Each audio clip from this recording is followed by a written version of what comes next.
সাবেক প্রধান নির্বাচন কমিশনার কাজী হাবিবুল আউয়াল আদালতকে বলেছেন ২০২৪ সালে নির্বাচন ছিল ডামি নির্বাচন। রাজনৈতিক দলগুলোর মধ্যে সমঝোতা না হওয়ার কারণেই ডামি নির্বাচন হয়েছে।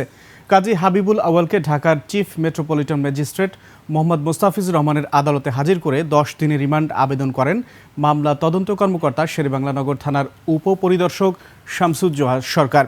শুনানি শেষে আদালত ৩ দিনের রিমান্ড মঞ্জুর করেন। রাষ্ট্রপক্ষের আইনজীবী জানান, কাজী হাবিবুল আউয়াল আদালতকে বলেছেন ২০২৪ সালের নির্বাচন ছিল প্রহসনের নির্বাচন। তিনি পদত্যাগ করেননি কেন? আদালতের এমন প্রশ্নের জবাব এড়িয়ে যান হাবিবুল আউয়াল।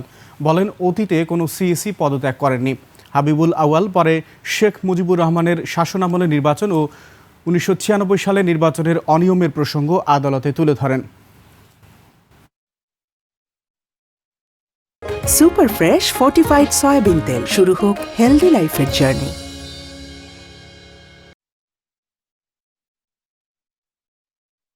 হাবিবুল আউয়াল তার বক্তব্য রাখার সময় সে স্বীকার করেছে যে ওই নির্বাচনটা ডামি নির্বাচন ছিল, এবং সেও স্বীকার করেছে যে ওই নির্বাচনটা প্রহসনের নির্বাচন ছিল।